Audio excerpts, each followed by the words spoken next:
नमस्कार, जम्मू कश्मीर का ये बुलेटिन देख रहे हैं आप और मैं हूं प्रियंका आपके साथ। बुलेटिन की शुरुआत करेंगे जम्मू से, क्योंकि जम्मू में कश्मीरी पंडितों का गुस्सा सातवें आसमान पर है। और आपको बता दें, कल जिस तरह से डॉक्टर फारूक अब्दुल्ला का बयान सामने आया था कि the Kashmir files movie ban होनी चाहिए, क्योंकि सिर्फ जम्मू कश्मीर ही में ही नहीं, पूरे हिंदुस्तान में नहीं, पूरी दुनिया में जो नफरत फैलाने का काम द कश्मीर फाइल्स मूवी ने किया है, उस मूवी को बैन करना चाहिए। और जो भी बयान उनका इस हवाले से आया था, उसको लेकर जो कश्मीरी पंडित विस्थापित हैं वो भड़के हुए हैं और जम्मू में कश्मीरी पंडित विस्थापितों ने विरोध प्रदर्शन किया है।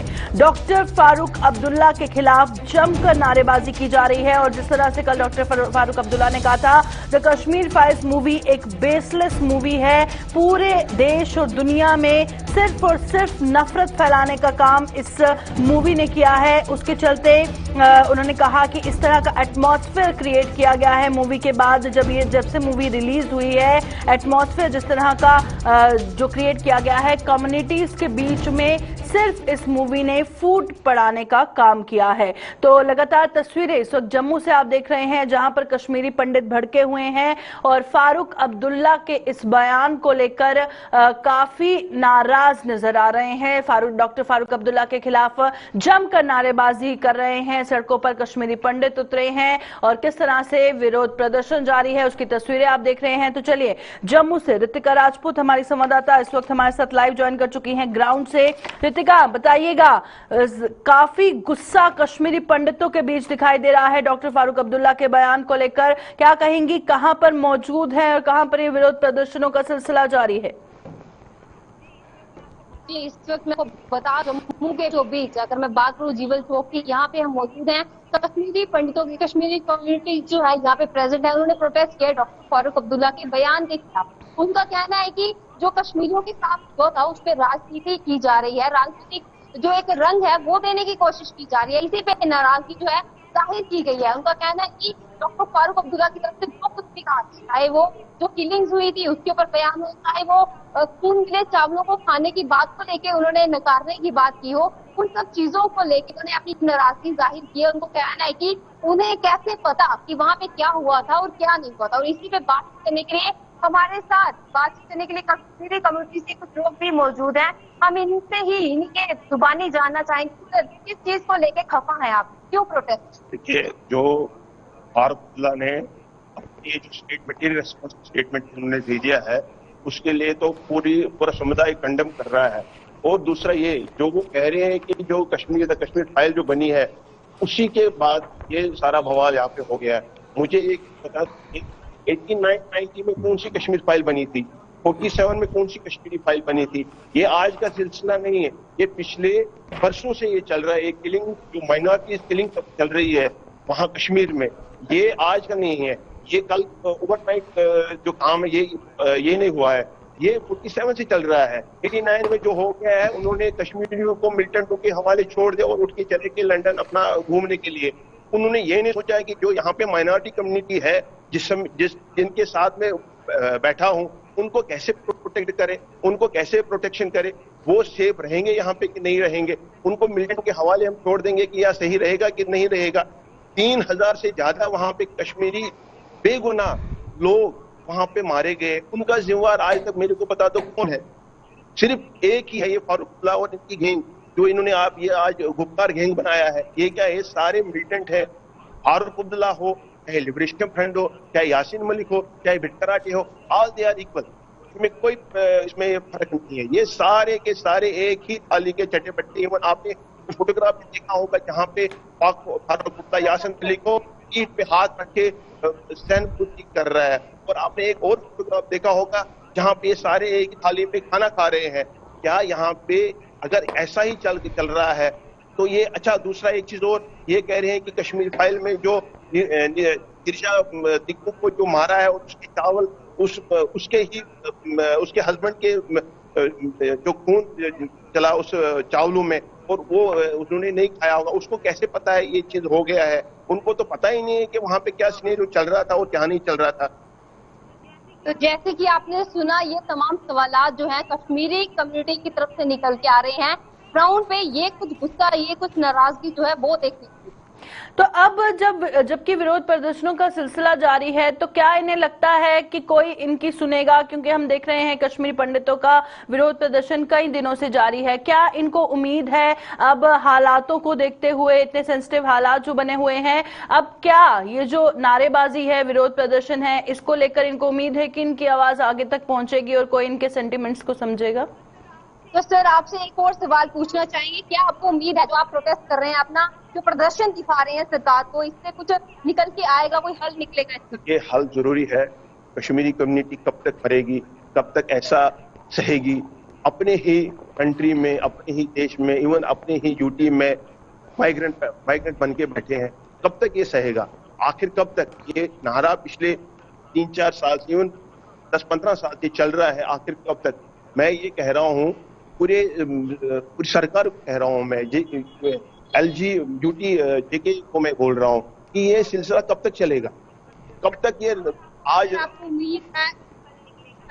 देखिए, जब तक हमारे प्रधानमंत्री जी श्री आदरणीय श्री मोदी जी है, और हमें पूरी उम्मीद है कि वो इस तरीके से वहां पे ऐसा माहौल बना लेंगे जहां पे हम बिल्कुल अच्छी तरह से वेल डिग्निटी की तरह, वेल बिहेवियर की तरह से, वेल रेस्पेक्टेड की तरह से वहां पे फिर से हम बसेंगे। और हमने बसना है क्योंकि वो जो कश्मीर है वो हमारा है, हमारे पूर्वजों का है, हमारे फोर फादर्स का है, वो किसी भी मुस्लिम का नहीं है।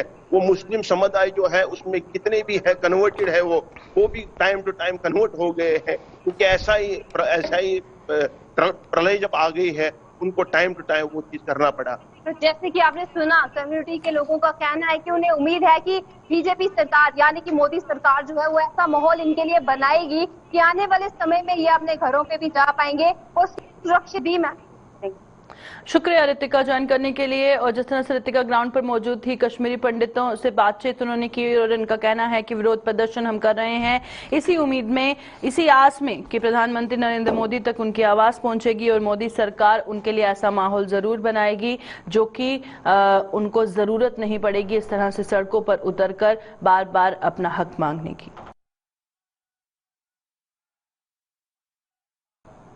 तो चलिए बढ़ते हैं आगे। अब बात करेंगे परिसीमन आयोग की रिपोर्ट को लेकर, क्योंकि परिसीमन आयोग की रिपोर्ट का विरोध लगातार जारी है। जम्मू में लामबंद हुए तमाम विपक्षी दल, तमाम जो अलग विपक्षी पार्टियां हैं, उनकी तरफ से अलग अलग बयानात सामने आ रहे हैं। SEC कार्यालय के बाहर प्रदर्शन किया जा रहा है और परिसीमन आयोग की रिपोर्ट को नामंजूर किया गया है। परिसीमन आयोग की रिपोर्ट को लेकर क्या कुछ रिएक्शन सामने आए हैं, वो आपको सुना देते हैं।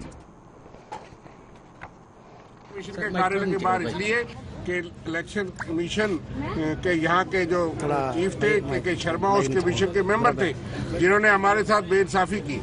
ये तमाम अपोजिशन पार्टीज हैं, नॉन बीजेपी। सिर्फ बीजेपी को ये रिपोर्ट पसंद है और बीजेपी के अध्यक्ष ने तो रिकॉर्ड कहा कि ये डिलिमिटेशन हम कर रहे हैं और हम इलाका इधर से उधर जोड़ रहे हैं, और वो बात दुरुस्त निकली फाइनल रिपोर्ट में। इसलिए हमारे पास संघर्ष के अलावा और कोई चारा नहीं निकला। हम लोगों के लिए संघर्ष कर रहे हैं, पॉलिटिकल पार्टीज के साथ कोई बेइंसाफी नहीं है। जो हम जहाँ भी चुनाव लड़ेंगे वो अलग बात है, लेकिन इन्होंने एक इलाके को डाइसेक्शन की है, ये डिलिमिटेशन नहीं है, एक पैमाने, एक आईने के साथ डिसेक्शन की है, और जिसमें हर किस्म की बदबू आती है। और मैं समझता हूँ कि कोई भी बेसिक नाम जो कानून में लिखा है, डिलिमिटेशन एक्ट में लिखा है, रिप्रेजेंटेशन ऑफ पीपल एक्ट में लिखा है, उसको डिलिमिटेशन कमीशन ने नहीं देखा, ना कनेक्टिविटी को देखा, ना कंटिन्यूटी के आसपास इलाके को देखा, ना क्षेत्रफल को देखा, ना पॉपुलेशन को देखा, ना जन सहूलियत को देखा, और तमाम पैमाने को ताक में रख के इन्होंने बीजेपी की रूह से उस रिपोर्ट को बनाया है, और जिससे एक जिले के अंदर भी बेइंसाफी है, एक जिले से दूसरे जिले के अंदर भी बेइंसाफी है, जम्मू रीजन के अंदर भी बेइंसाफी है। और बीजेपी सिर्फ ये दिखाना चाहती है कि हमने जम्मू रीजन को छेड़ दी, इसलिए हमारा विरोध वो नहीं है। जम्मू रीजन का एक लोकसभा का हक और बनता था, लेकिन हमें कश्मीर के साथ अनंतनाग को सुंदरबनी तक जोड़ के एक बहुत बड़ी बेइंसाफी लोगों के साथ हुई है कि 3 महीने की कनेक्टिविटी है। आज हम डिलिमिटेशन को नामंजूर करते हुए सारे रियासत जम्मू कश्मीर की पोलिटिकल पार्टियाँ यहाँ आई हुई हैं और हम ये प्रोसेस कर रहे हैं। और जो सर्वे हुआ है बिल्कुल नाजायज़ तरीके से हुआ है। ये खास करके कुछ कम्युनिटीज़ को अलग करके और ये एजेंडा बनाया गया है। ये बदले की भावना है। यहाँ इन्होंने लोगों को 370 से हटा के सारे जम्मू को कश्मीर रियासत को तबाह कर दिया है। जो समझ बात उन्होंने बताई थी वो एक चीज़ बताएं कि हमने पूरी की है। ये आप देख रहे हैं कैसे बद्री और एक जगह पीछे जम्मू में लोगों ने तबाही की और यहाँ क्या चल रहा है। और कुछ जो नौकरियाँ लोगों को इन्होंने बड़े बड़े वादे किए थे कि 370 रुपये दिए यहाँ से ख़त्म करके तो हम लोगों को इतना समझ बात बताए थे। लोगों को नौजवानों को नौकरियाँ दी जाएंगी। कोई एक नौजवान और जिनको दी गई थी और जिनसे वादा की जिनने सब चेक किया हुआ है जैसे BSF है CSF है उन लोगों को आज तक उनको बुलाया गया नौकरी दी गई। और ये बड़े नाजायज़ और गलत हो रहा है स्टेट के साथ बदले की भावना से ये सोच चल रहा है। ये डेमोक्रेसी में बहुत ही गलत है। ये आने वाले वक्त में इसके रिजल्ट बहुत भयानक आने वाले हैं। डिलिमिटेशन की रिपोर्ट यहाँ पर सबमिट की गई है। उसमें इन्होंने एक हम समझते थे कि डेमोक्रेसी में एक डेमोक्रेटिक नॉर्मल और कैरेक्टर इन्वॉल्व कर ये रिपोर्ट सबमिट की जाएगी। लेकिन इन्होंने डेमोक्रेसी का मर्डर किया है इसमें और इन्होंने इसमें पोलराइजेशन करवाने की कोशिश की है जम्मू कश्मीर के अंदर। और यहाँ पर जैसे हम सब जानते हैं कि डेमोक्रेसी का एक कॉन्सेप्ट है by the people of the people for the people, that is democracy. But यहाँ पर हमें देखने को मिला है और रियासत जम्मू कश्मीर के लोग ठगा महसूस कर रहे हैं कि इन्होंने क्या किया है कि जो इन्होंने 5 अगस्त 2019 को किया यहाँ पर कि उसके बाद ये कुछ यहाँ पर एक डेमोक्रेसी का जो करैक्टर है उसको यहाँ पर ये लागू करेंगे। लेकिन इन्होंने लोगों को अलग करने की कोशिश की है और इसमें हमें ये लग रहा है कि यहाँ पर ये by the party of the party for the party that is BJP, जैसे यहाँ पर कहा गया हमारे सीनियर लीडर ने। तो यहाँ तक हम समझते हैं कि इस रिपोर्ट को हम टोटली हम ये चाहते हैं कि हम ग्रास रूट लेवल तक लेकर जाएंगे, घर घर तक लेकर जाएंगे और जम्मू कश्मीर के लोगों को ये मत न समझिए कि ये डेमोक्रेसी का कॉन्सेप्ट नहीं जानते। डेमोक्रेसी हमने लड़कर ली है। यहाँ पर जो रिस्टोर की है डेमोक्रेसी हमारे बुजुर्गों ने यहाँ पर एक सिस्टम था, उसके बाद यहाँ पर डेमोक्रेसी आई है। और उसके कायदे ज़ाब्ते जो हैं ये किसी ज़ाब्ते के तहत नहीं इन्होंने किया है। एक तो इन्होंने फिरका परस्ती इसमें फैला दी, मुस्लिम एरियाज एक तरफ करने की कोशिश की है और हिंदू एक तरफ करने की कोशिश की है। ये बीजेपी के ऑल इंडिया पैटर्न जो है वो यहाँ भी लागू करने शुरू कर दिया है। दूसरी बात इन्होंने जो कंटिन्यूटी है कि कम्पैक्टनेस होनी चाहिए एरिया की वो नहीं देखी है। भूल को लगाया है बरहाल के साथ, जबकि बीच में 4 तहसीलें पड़ती हैं, रामबन, उखड़हाल, रामसू और खड़ी। 3 तहसीलों को चल करके फिर बहरहाल आता है। लेकिन वो एक तरफ मुसलमानों को एक तरफ करना था और रामबन की सीट को बचाना था बीजेपी के लिए। गुंडागर्दी है। तो चलिए रुक करते हैं रामबन का, क्योंकि रामबन में सरकार अपने ही आदेशों की धज्जियां उड़ाती हुई नजर आ रही है।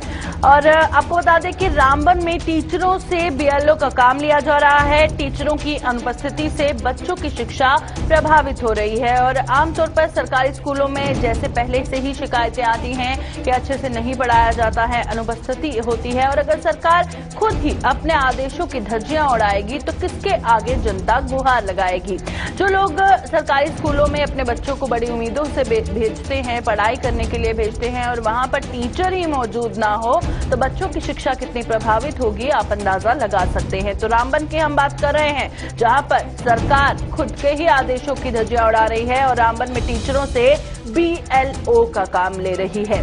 अब जब बच्चे स्कूल में पढ़ने जाएंगे वहां पर टीचर्स अनुपस्थित नहीं होंगे, वो भी सरकार के कहने पर अनुपस्थित नहीं होंगे, तो किसके आगे जाएंगे। ये ऑर्डर आप साफ तौर पर अपनी स्क्रीन पर देख रहे हैं जहां पर टीचरों को BLO का काम करने के लिए कहा गया है। तो चलिए रुक करते हैं। रामबन का नदीम हमारे साथ लाइव ज्वाइन कर चुके हैं। नदीम, बताइएगा क्या है पूरा मामला।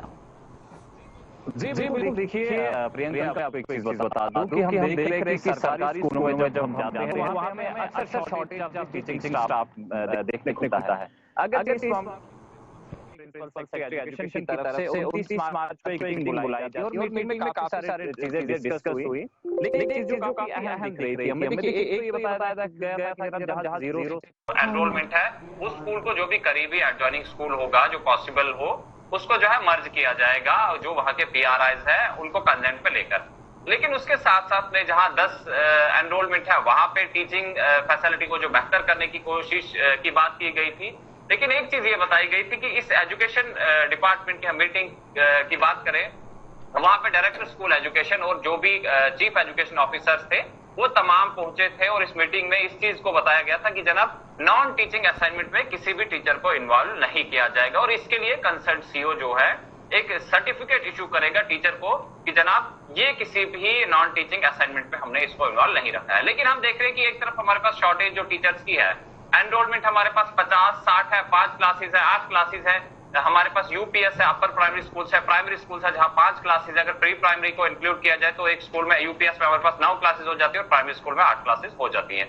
लेकिन एक तरफ शॉर्टेज और दूसरी तरफ जरा मीटिंग और मीटिंग के बाद नताइज की बात तो कही गई थी कि पॉजिटिव नताइज होंगे, लेकिन उसके बाद जब हम देख रहे हैं कि पॉजिटिव हमारे पास रिजल्ट नहीं है, यानी अभी तक भी हमारे जो नॉन टीचिंग असाइनमेंट की बात की गई थी टीचर्स की, अभी भी उन्हें जो है बूथ लेवल ऑफिसर यानी बीएलओज रखा गया है, बीएलओज की ड्यूटी दी गई है। अभी तक रामबन के अंदर हम देखें तो उन बीएलओज को ये तमाम चीजें नहीं मिली और बाकी भी तरह तरह की जो है ड्यूटीज टीचर्स से ली जाती है। हमने देखा कि पिछले दिनों एक ऑर्डर निकाला गया, जब नोडल ऑफिसर जो क्लस्टर नोडल ऑफिसर्स बनाए गए, यानी एक एडिशनल ड्यूटी है। तो तमाम चीजें ये चीज को साबित करती है कि जहां एक तरफ हम देख रहे हैं कि एजुकेशन डिपार्टमेंट की तरफ से बड़े बड़े दावे किए जा रहे हैं कि जनाब तमाम चीजों को बेहतर किया जाएगा, जो टीचर्स की शॉर्टेज है उसको पूरा किया जाएगा, बच्चों को क्वालिटी एजुकेशन दी जाएगी, जनाब एनरोलमेंट ड्राइव चलाई जा रही है, घर घर जाकर अवेयर किया जा रहा है लोगों को जनाब आप बच्चों को सरकारी स्कूल की तरफ भेजें। लेकिन जहां एक तरफ ये तमाम चीजें सिर्फ मीटिंग्स तक महदूद होकर रह जाती है, जब आप जमीनी हकाइक देखने की कोशिश करेंगे तो तब ये तमाम चीजें आपको सामने देखने को मिलेंगी कि जनाब जो मीटिंग्स हुई थी वो सिर्फ दफ्तर के अंदर थी या फिर ब्लैक एंड व्हाइट में एक ऑर्डर निकला था, वो ऑर्डर इंप्लीमेंट हुआ या नहीं हुआ, उस पर अमल हुआ या नहीं हुआ, ये तमाम चीजें आपको तभी पता चलती हैं जब आप स्कूल के अंदर पहुंचते हैं और ये तमाम चीजें वहीं पे क्लियर होती हैं। रामबन से सारी जानकारी हमारे आप तक पहुंचा रहे थे कि किस तरह से जो प्रशासन है वो दावे करता है, जो एजुकेशन डिपार्टमेंट है बार बार दावे करता है कि चीज़ों को बेहतर किया जा रहा है, कितना बेहतर किया जा रहा है वो आप इस खबर पर देख सकते हैं।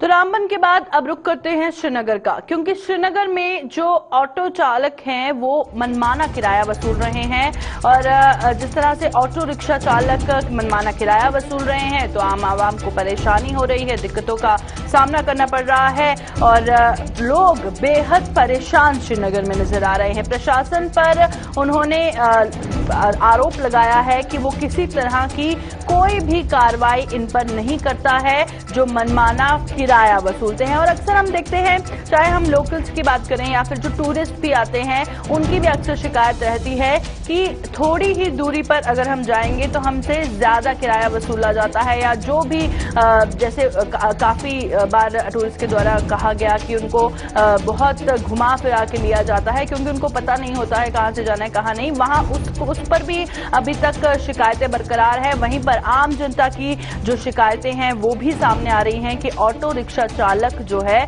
वो मनमाना किराया वसूल रहे हैं, जिससे लोगों को बेहद परेशानियों का सामना करना पड़ रहा है। तो श्रीनगर की हम बात कर रहे हैं। श्रीनगर में जिस तरह से ऑटो रिक्शा चालक पहले ही कहा गया था कि जो मीटर्स हैं उसे इंस्टॉल किया जाए, क्या कुछ सूरत हाल है जानेंगे। इरफान फाजिल हमारे साथ श्रीनगर से ज्वाइन कर चुके हैं। इरफान, बताइएगा क्यों अभी तक कोई लगाम नहीं लगाई गई है, शिकायतें बरकरार हैं, चाहे हम लोकल्स की बात करें या टूरिस्ट की बात करें। ऑटो रिक्शा चालक सबके लिए नहीं कहेंगे, पर हाँ कुछ हैं जो लोगों की मजबूरी का या टूरिस्ट की मजबूरी का फायदा उठाते हुए नजर आते हैं। क्या सिचुएशन है ग्राउंड पर? जो है वो हर किसी के लिए है और जाहिर सी बात है जब कायदा कानून बनाया जाता है तो उसके बाद चलना भी पड़ता है। अथॉरिटीज की जानिब अगर देखा जाए फेयर मीटर्स का जो ताल्लुक है ऑटो रिक्शा को लेकर, वो कायदा कानून जो है बनाया तो गया मगर जमीन सफर से अमलाया नहीं जा रहा है। मैं इस लाल चौक की ही बात करूंगा, शहर श्रीनगर की बात करूंगा, खास तौर पे जहां पर 1-1.5 किलोमीटर का जो फासला है तकरीबन 50 से 70 रुपए के करीब जो फेयर होना चाहिए, उसकी जो रेट्स वगैरह जो है वो तकरीबन 100 रुपए से लेकर 200 रुपए तक पहुंच गई है। आए रोज ये शिकायतें आ रही है, क्योंकि जब मीटर लगाने की बात की गई थी तो उसके बाद जो है थोड़ा सा ऑटो रिक्शा वालों ने नाराजगी भी जताई थी। उनका मानना था कि एक साइड से जो तेल के दाम है वो सर चढ़ के बोल रहे हैं, दूसरी साइड से अगर मीटर भी लगाए जाएंगे तो हमारा भी इंसाफ होगा। ना मीटर दिखाई दे रहा है और ना ही कोई इंसाफ दिखाई दे रहा है, क्योंकि इस वक्त जमीनी स्तर पर जो लोकल्स है वो काफी ज्यादा परेशान हो चुके हैं। स्टूडेंट्स परेशान हो गए, क्योंकि जो स्टूडेंट पॉकेट मनी लेकर चलेगा तो जाहिर सी बात है जब उसको ट्रैवल करने के लिए बस नहीं मिलेगी या जहाँ प्राइवेट गाड़ी नहीं मिलेगी, तो खास तौर पर अगर हम शाम के समय की बात करेंगे तो उसमें अचानक से एक और इजाफा देखने को मिलता है, क्योंकि जब आपकी गाड़ी नहीं मिलेगी तो आप मजबूर हो जाते हैं आप ऑटो ले लें, उसके बाद ऑटो से ट्रैवल करें। मगर शाम का समय होते ही किराया डबल हो जाता है, ट्रिपल हो जाता है, जिसे पूछने के लिए कोई है नहीं। क्योंकि लगातार हमने देखा, चाहे प्रिंट मीडिया हो या इलेक्ट्रॉनिक मीडिया हो, हम लोग खबर तो कर रहे हैं मगर उसका जो असर है वो जमीनी स्तर पर दिखाई नहीं दे रहा है। लास्ट टाइम भी जो है हमने देखा था कि ये बात हमने सरकार तक जरूर पहुंचाई थी कि आखिरकार अगर जो ये रिक्शा चालक है इन पर ये मीटर अभी तक क्यों नहीं लगाया जा रहा है, फेयर मीटर क्यों नहीं लगाए जा रहे हैं, जिससे खास तौर पर एक नॉर्मल इंसान जो जहाँ कैब एफर्ट नहीं कर सकता है उसके साथ इंसाफ हो। मगर हम देख रहे हैं कि बस बातें की बात ही है और इसमें कोई जमीनी स्तर पर काम नहीं हो रहा है।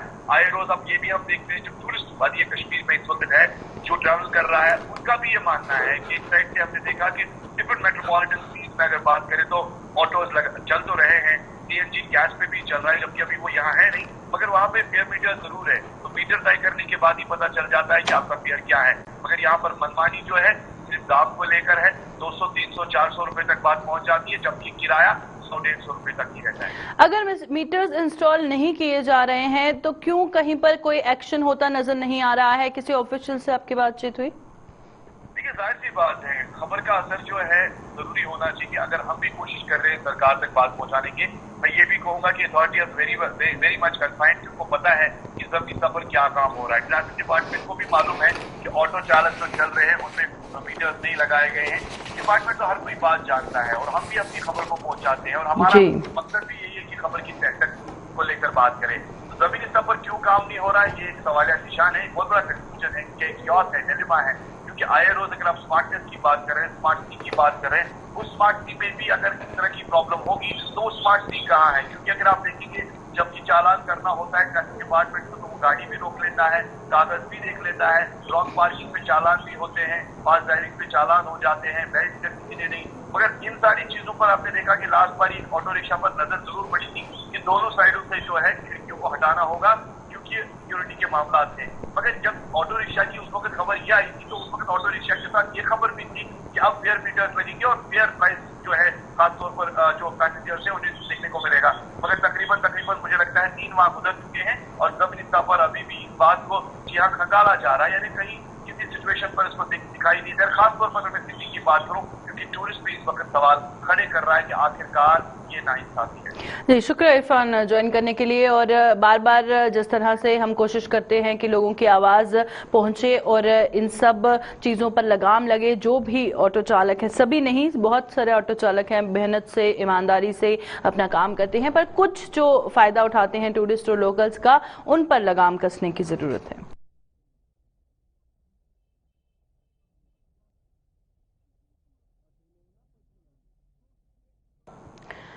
तो चलिए बढ़ते हैं आगे और अब बात करेंगे थना मंडी की, क्योंकि पूर्व सीएम उमर अब्दुल्ला का दौरा आज थना मंडी का है। और आपको बता दें कि शारजा शरीफ में पूर्व सीएम ने हाजिरी दी है और थना मंडी में जनसभा को संबोधित कर रहे हैं। तो बात कर रहे हैं हम उमर अब्दुल्ला की, जहां पर उनका आज थना मंडी का दौरा है और शारजा शरीफ में फिलहाल उन्होंने हाजिरी दी है और एक जनसभा को भी संबोधित करेंगे। और हमने देखा इससे पहले भी जब उन्होंने जनसभा को संबोधित किया तो हजारों लोगों ने उसमें शिरकत की और इसी तरह से जो सियासी गहमागहमी है वो जारी है। हर कोई कोशिश कर रहा है लोगों के बीच में जाने की, उनका विश्वास जीतने की, उनको आश्वासन दिलाने की कि जरूर उनकी सुनने वाले हम हैं। अब खैर आने वाला वक्त बताएगा कि कौन आम जनता की सुनेगा, पर कोशिश जारी है। थना मंडी का रुख करते हैं, निसार हमारे साथ हमारे संवाददाता ज्वाइन कर चुके हैं। जी निसार, बताइएगा फिलहाल पूर्व सीएम उमर अब्दुल्ला का जो दौरा है क्या कुछ उसमें खास रहेगा? जी मैम, उमर अब्दुल्ला जी जो है वो आज थन्ना मंडी का दौरा किया। उन्होंने किसाई पीर पंचाल का 7 रोजा दौरा जो है वो उस पर लगातार चल रहे हैं। मेंढर में पुंछ, सुरनकोट और आज थन्ना मंडी पहुंचे हैं। सबसे पहले उन्होंने शादरा शरीफ ज़ियारत पर हाजिरी दी और उसके बाद अभी वो थन्ना मंडी में पब्लिक टैक्स साफ करेंगे थोड़ी देर तक। जी, वहीं पर फिलहाल उन्होंने शादर शरीफ में जिस तरह से हाजिरी दी है, जनसभा को संबोधित करेंगे, कितने लोगों ने शिरकत की है, वहां पर लोगों से बातचीत की, क्या कुछ कहना था उनका? जिन्हें शादरा शरीफ में उन्होंने लोगों से बात की है, वहां पर उन्होंने पहले दुआ मांगी है और उसके बाद उन्होंने वहां लोगों को भी यही कहा है कि एनजी एक जमात है और इसके साथ जो है सबको जुड़ना चाहिए। और अभी वो थन्ना मंडी में जहां पर काफी बड़ी तादाद में लोग जमा हैं और वहां थोड़ी देर तक उनसे खिताब करेंगे ये। जी, शुक्रिया निसार ज्वाइन करने के लिए। तो निसार हमारे साथ फोन लाइन पर ज्वाइन किए हुए थे थन्ना मंडी से और उन्होंने कहा है कि लोगों से उन्होंने बातचीत की है, शादर शरीफ पहुंचकर भी लोगों से इंटरेक्शन उन्होंने किया है और काफी लोग शामिल होने वाले हैं जहां पर वो जनसभा को संबोधित करेंगे। अभी के बुलेटिन में फिलहाल इतना ही, दीजिए इजाजत, नमस्कार।